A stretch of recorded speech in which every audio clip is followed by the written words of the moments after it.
Hello guys, അങ്ങനെ മാർക്കോയുടെ review പറഞ്ഞപ്പോൾ പേഴ്സണലായിട്ട് എന്നെ അറിയുന്ന ആൾക്കാരും അതുപോലെ എൻ്റെ വീഡിയോയുടെ അടിയിൽ ചില കമന്റ്സ് ഒക്കെ കണ്ടു. ഈ പടം അങ്ങനെ കണ്ടു, ഇങ്ങനെ കണ്ടു, ഇതൊരു മലയാളം പടമാണെന്നുള്ള രീതിയിൽ കാണണം, ആ, അതുകൊണ്ടാണ് നിനക്ക് ഇഷ്ടപ്പെടാത്ത പോയതെന്നൊക്കെയുള്ള രീതിയിലുള്ള സംസാരങ്ങളൊക്കെ ഉണ്ടായിട്ടുണ്ടായിരുന്നു. അപ്പോൾ ചിലർ നേരിട്ടും പറഞ്ഞിട്ടുണ്ടായിരുന്നു. അപ്പോൾ എനിക്കിതറിയാം, ഇത് മലയാള സിനിമയാണെന്നറിയാം, ഇത് മലയാളത്തിൽ ആദ്യമായിട്ടാണെന്നറിയാം.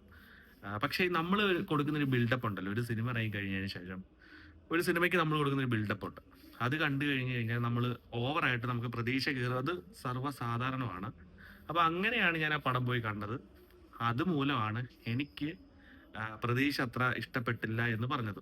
പടം മോശമാണെന്ന് ഞാൻ എങ്ങും പറഞ്ഞിട്ടില്ല. പ്രതീക്ഷ അത്ര എനിക്ക് ഇഷ്ടപ്പെട്ടില്ല. നമ്മൾ വേറെ പലതും വിചാരിച്ചു, കാരണം നമ്മൾ ഇതുപോലുള്ള പടങ്ങളൊക്കെ ഒരുപാട് കണ്ടിട്ടുണ്ട്. അപ്പൊ അത് മൂലമാണ് എനിക്കങ്ങനെ ഇഷ്ടപ്പെടാതെ പോയത്. ഇഷ്ടപ്പെടാതെ പോയെന്ന് തികച്ചും പറയുന്നില്ല, നമ്മുടെ എന്താണ് വിചാരിച്ചത്ര സംഭവമായിട്ട് തോന്നിയില്ല. അപ്പൊ അതാണ് സംഭവം. പിന്നെ ഇതില് ഈ വീഡിയോയിൽ ഞാൻ കുറച്ച് സ്പോയിലർ പറയാം. സ്പോയിലർ എന്ന് വെച്ച് കഴിഞ്ഞാൽ വലിയ രീതിയിലൊന്നുമല്ല. ഇതിനകത്ത് എനിക്ക് ഇഷ്ടപ്പെടാത്ത, അല്ലെങ്കിൽ എനിക്ക് ഇച്ചിരി കൂടി ഇമ്പ്രൂവ് ചെയ്താൽ കൊള്ളാം എന്നൊക്കെ തോന്നിയിട്ടുള്ള കുറച്ച് സീൻസും കുറച്ച് കാര്യങ്ങളൊക്കെ ഉണ്ട്. അത് ഞാൻ ഈ വീഡിയോയിൽ പറയാം. ഇത് കമ്പയർ ചെയ്യുന്നത് KGF അതുപോലെ കിൽ ഒക്കെയുള്ള അതുപോലുള്ള കിൽ എന്ന് പറഞ്ഞൊരു ഹിന്ദി സിനിമ ഇറങ്ങിയിട്ടുണ്ടായിരുന്നു, ഒരു റിവെഞ്ച് ഇതുപോലുള്ള ഒരു ഇടിപ്പടമാണ്. അത് കണ്ടവർക്ക് അറിയാം. നല്ലൊരു പടമാണ്, എല്ലാവരും കാണണം. ആ ഒരു പടമായിട്ടൊക്കെയാണ് ഇത് കമ്പയർ ചെയ്യുന്നത്. പക്ഷെ എനിക്ക് കില്ല് കണ്ടപ്പോഴും ഒക്കെയുള്ള ഒരു ഇമോഷണലി കണക്ട് ആയിട്ടുള്ള ഒരു സംഭവം ഇതിൽ കിട്ടിയിട്ടില്ലെന്ന് വേണമെങ്കിൽ പറയാം. അതെന്താന്ന് എനിക്കറിയില്ല. അതില് ജസ്റ്റ് ഒരു ട്രെയിനിലെ ആ സിനിമ പറയുന്ന ഒരു ട്രെയിനിലെ സീനാണ്, ട്രെയിനിലെ ഫൈറ്റും കാര്യങ്ങളൊക്കെയാണ്. അതില് ഈ എന്താണ് അവന്റെ നായകന്റെ ലവറെ കൊല്ലുന്നു. അപ്പൊ അതുമൂലം നമുക്ക് കിട്ടുന്ന ഒരു നമുക്കും അവനെ ആ ആ ആളെ അങ്ങനെ കൊല്ലണം, ഇങ്ങനെ കൊല്ലണം, അവനെ കൊല്ലണം എന്നൊക്കെ ഉള്ളൊരു ഒരു ഇത് വരില്ലേ.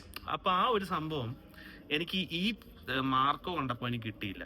അതാണ് ഇമോഷണലി കണക്ട് ആയിട്ടില്ല എന്ന് പറഞ്ഞത്. എനിക്കാണ് കേട്ടോ, നിങ്ങൾക്ക് എങ്ങനെയാണെന്ന് എനിക്കറിയില്ല, എന്റെ കാര്യമാണ് ഞാൻ പറയുന്നത്. അപ്പോ എനിക്ക് ആ സിനിമ കണ്ടപ്പോൾ കിട്ടിയ ഒരു എന്താണ്, നമ്മളും അവരുടെ റിവെഞ്ച് ആയിട്ട് എടുക്കില്ലേ. ഇപ്പൊ ഒരു നായകൻ ഇപ്പൊ അവനെ കൊല്ലുക, നമുക്കും കൊല്ലണം, അവനെ അങ്ങ് ഇടിച്ച് കൊന്ന് കളഞ്ഞേക്കാന്നൊക്കെ നമ്മൾ തന്നെ വിചാരിച്ചില്ലേ. അവനെ ഇങ്ങനൊന്നും അല്ല കൊല്ലണം, അവനെ ഇഞ്ചിഞ്ചായിട്ട് കൊല്ലണം എന്നൊക്കെ നമ്മുടെ മനസ്സിൽ ഒരു സംഭവം പറ്റും. അതാണ് ഇമോഷണലി കണക്ട് ആകുക എന്ന് പറഞ്ഞു കഴിഞ്ഞാൽ. അപ്പോൾ അത് മാർക്കോയിൽ എനിക്ക് കിട്ടിയിട്ടില്ല. ഒരുപാട് പേർക്ക് കിട്ടിയിട്ടുണ്ട്. പക്ഷെ എനിക്ക് ഈ ഒരു ഇതിൻ്റെ അതിൽ ആ ഒരു എന്താണ്, ആ ഒരു പ്ലോട്ട് എനിക്ക് വർക്കൗട്ട് ആയിട്ടില്ല, വലിയ രീതിയിൽ കിക്കായിട്ടില്ല. അത് എനിക്ക് ഈ കില്ലുമായിട്ടും ഒക്കെ കമ്പയർ ചെയ്യുന്നതുകൊണ്ട് ഞാൻ എടുത്തു പറഞ്ഞതാണ് കേട്ടോ. പലരും പറയുന്നത് കേട്ടു, എനിക്ക് അങ്ങനെ തോന്നിയില്ല കേട്ടോ. അതുപോലെ KGF കമ്പയർ ചെയ്യുന്നുണ്ട്. KGF മുകളിലാണ് മാർക്കോ. KGF വയലൻസ് കുറവാണ്, ഇതിൽ ഭയങ്കരമായിട്ട് കൂടുതലാണെന്നൊക്കെ പറഞ്ഞ് ഒരുപാട് ട്രോളും സീരിയസ് ആയിട്ടൊക്കെ ഓരോരുത്തന്മാർ പറയുന്നുണ്ട്. പക്ഷെ അങ്ങനല്ല. KGF എന്ന് വെച്ച് കഴിഞ്ഞാൽ ഒരു എന്താണ്, ലൈഫിൽ അല്ലെങ്കിൽ പ്രശാന്ത് നീലിന് പോലും ഇനി അങ്ങനെ ഒരു പടം ഇറക്കാൻ പറ്റുമെന്ന് തോന്നുന്നില്ല. അപ്പൊ സലാർ ഇറങ്ങിയപ്പോൾ നമ്മൾ കണ്ടതാണ്. എല്ലാരും KGF കമ്പയർ ചെയ്താണ്. അതുകൊണ്ടാണ് നല്ലൊരു പടമാണ് കേട്ടോ സലാർ.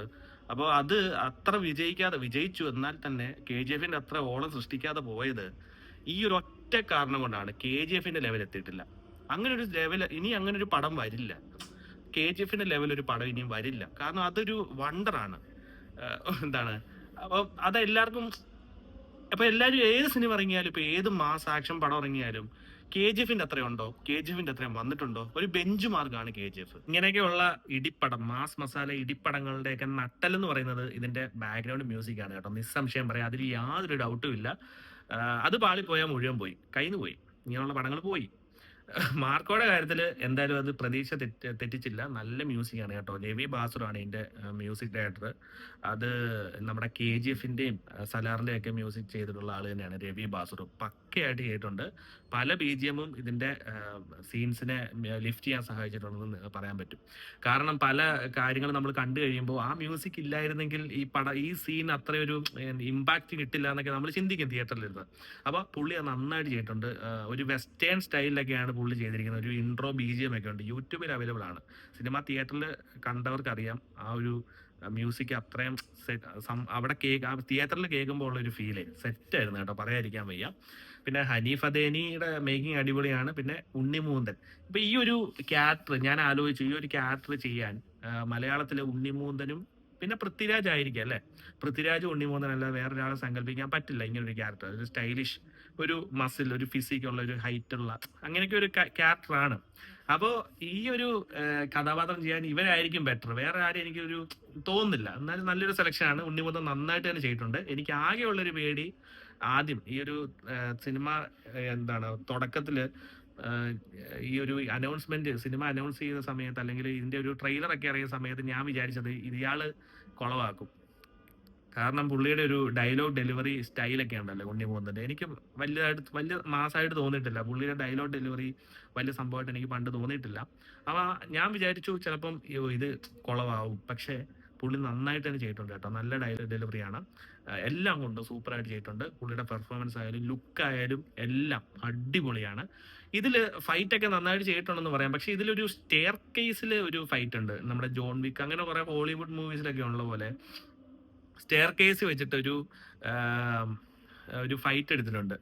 അത് ക്ലോസ് അപ്പ് ഷോട്ടിലാണ് എടുത്തത്. അത് സൂം ഒക്കെ ചെയ്തിട്ട് എനിക്കത് കണ്ടിട്ട് തല കറങ്ങി, സത്യം പറഞ്ഞാൽ എനിക്കൊന്നും മനസ്സിലായില്ല. കാരണം എന്തിനാണ് അത്രയും എന്ന് വെച്ചാൽ അതിനെപ്പറ്റി ഒരുപാട് പേരുണ്ട്. സ്റ്റെയർ കേസിന്റെ ഫൈറ്റ് സൂപ്പർ ആയിരുന്നു, അടിപൊളിയാണെന്നൊക്കെ ഓരോരുത്തന്മാർ പറയുന്നത് കേട്ടിട്ടുണ്ട്. പക്ഷെ എനിക്കത് വലിയ സംഭവമായിട്ട് തോന്നിയില്ല. അത് എനിക്കെന്തോ ഒരു അരോചകമായിട്ടാണ് തോന്നിയത്. സൂം ക്ലോസ് അപ്പ് ഷോട്ട് ഭയങ്കരമായിട്ട് എന്തൊന്നും മനസ്സിലാവാത്ത രീതിയിൽ. അപ്പൊ ഇത് കേൾക്കുന്നവരൊക്കെ ചോദിക്കും, നീ ആരാ ഇത് പറയാൻ, നിനക്ക് സിനിമയെ പറ്റി എന്തെങ്കിലും അറിയാവോ, നീ ആരാ, നീ ആണെങ്കിൽ ആദ്യം ഒരു എന്തെങ്കിലും ചെറിയൊരു വീഡിയോ എങ്കിലും ഷൂട്ട് ചെയ്ത് കാണിക്കുക, അതിനുള്ള കഴിവുണ്ടോ എന്നൊക്കെ ചോദിക്കാം. ഞാനൊരു പ്രേക്ഷകനാണ്, എനിക്ക് തോന്നിയ കാര്യങ്ങളാണ് ഞാൻ പറയുന്നത്. അപ്പൊ ഇത് കേൾക്കുന്നവർക്ക് തോന്നാം നീ ആരാ ഇതിനെപ്പറ്റി കുറ്റം പറയാനെന്നൊക്കെ. അപ്പൊ എനിക്ക് തോന്നിയതാണ് കേട്ടോ. ഇങ്ങനെ കുറെ സീൻസ് ഉണ്ട്. ഞാൻ ഈ പറഞ്ഞ പോലെ വേറൊരു കാര്യം, വേറൊരു ഇതാണ്, നമ്മുടെ ഒരു ഉണ്ണിമൂന്തന്റെ കൂട്ടുകാരന്റെ കൈ വെട്ടിക്കളയുകയാണ്. കൈ വെട്ടിക്കളഞ്ഞിട്ട് ഇവര് കാറിൽ കയറുക. അപ്പം ഒന്നുകിൽ കൈ വെട്ടിക്കളഞ്ഞു കഴിഞ്ഞാൽ ആള് മരിക്കും, ചോര വാർന്ന് മരിക്കും, അല്ലെങ്കിൽ ബോധം നഷ്ടപ്പെടുക ചെയ്യുന്നത്. ഇത് ഇതില് ഇതില് പുള്ളി നമ്മുടെ ഡ്രൈവിംഗ് സീറ്റിന്റെ അപ്പുറത്തെ സീറ്റില് വന്നിരുന്നിട്ട് ഇന്നുകൊണ്ട് തന്നെ ഇങ്ങനെ നോക്കുകയാണ്. ഓക്കെ, ഇതൊരു ഇങ്ങനത്തെ പടമാണ്, ഒരു കഥയിൽ ചോദ്യമില്ല, ഇങ്ങനെ പടങ്ങളിലൊക്കെ ഇങ്ങനെയൊക്കെയാണെന്നൊക്കെ പറഞ്ഞാൽ തന്നെ ഒരു കൈ നഷ്ടപ്പെട്ട ആള് ഇങ്ങനെ ഉണർന്നിരിക്കുകയാണ്. ഓക്കെ, എന്നിട്ട് അതല്ല ഏറ്റവും വലിയ കോമഡി. ഇതിന്റെ അകത്ത് ഉണ്ണിമൂന്തൻ ചോദിക്കുകയാണ്, മാർക്കോ ചോദിക്കുകയാണ്, എടാ നിനക്ക് വേദനിച്ചോന്ന്.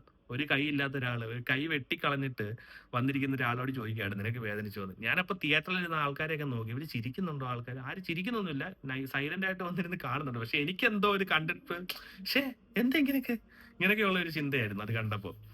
ഓക്കെ,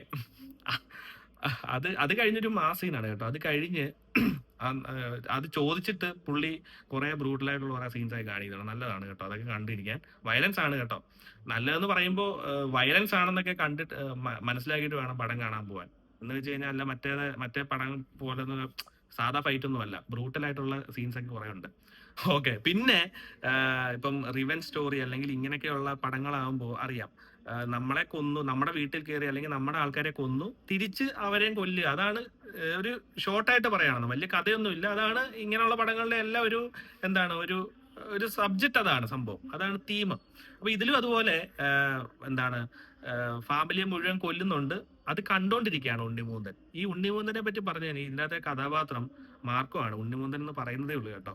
മാർക്കോയെ പറ്റി പറഞ്ഞു കഴിഞ്ഞാൽ മാർക്കോ ഭയങ്കര ബ്രൂട്ടലായിട്ടുള്ള അല്ലെങ്കിൽ റോ ആയിട്ടുള്ള ഭയങ്കരമായിട്ടുള്ള ഒരാളായിട്ടാണ് ഇൻട്രോയിൽ, അതായത് ബിൽഡപ്പ് ഒക്കെ കൊടുത്ത് കൊണ്ടുവരുന്നത്. മാർക്കോ നമ്മൾ വിചാരിക്കുന്ന ഉള്ള ഒരാളല്ല, ഭയങ്കര സംഭവമാണ് എന്നൊക്കെ പറഞ്ഞിട്ട് കൊണ്ടുവരികയാണ്. ഇൻട്രോ ഒക്കെ അങ്ങനെയാണ്. പക്ഷെ ഈ പുള്ളിക്കാരൻ ഫാമിലിയിലെ മുഴുവൻ ആൾക്കാരെയും കൊല്ലുന്നത് കണ്ടോണ്ടിരിക്കുക.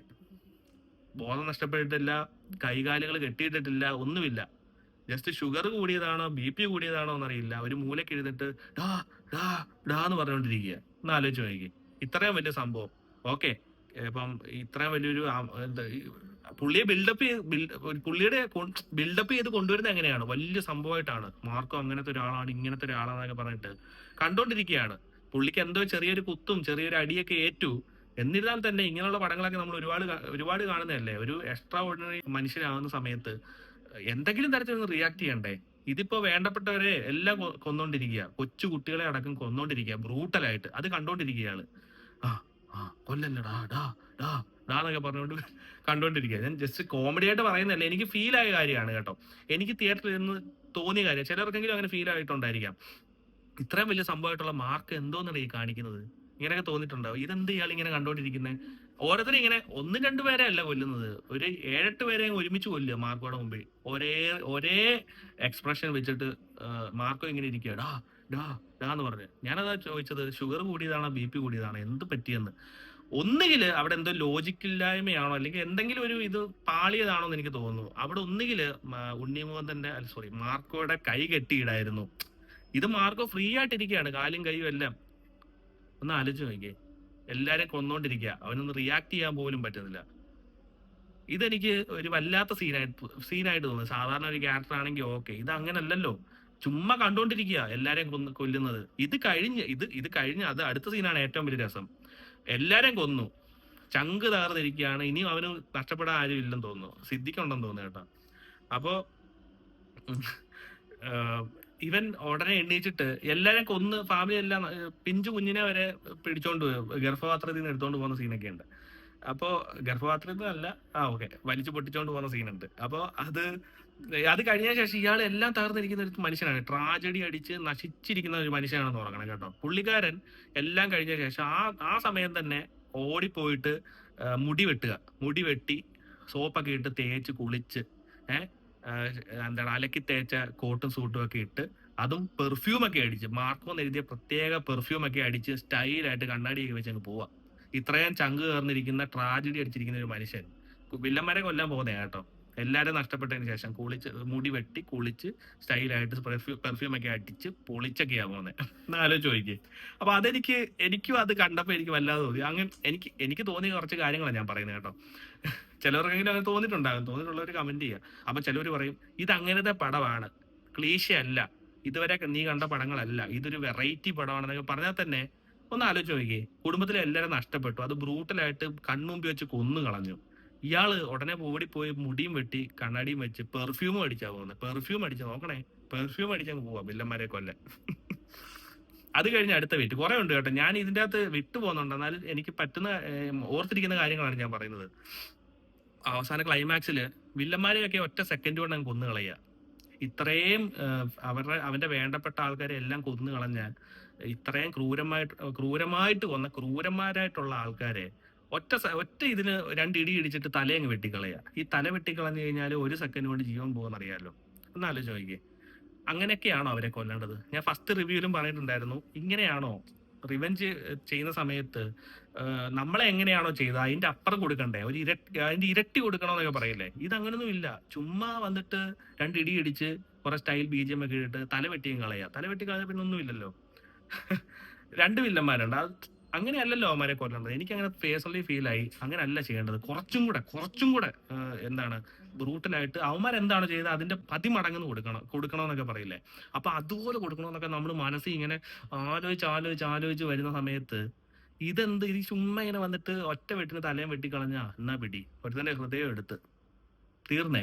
അങ്ങനെയാണോ? ഇഞ്ചിഞ്ചായിട്ട് കൊല്ലണം. അതാണ് എൻ്റെ ഒരു ഒപ്പീനിയൻ ആണ് കേട്ടോ.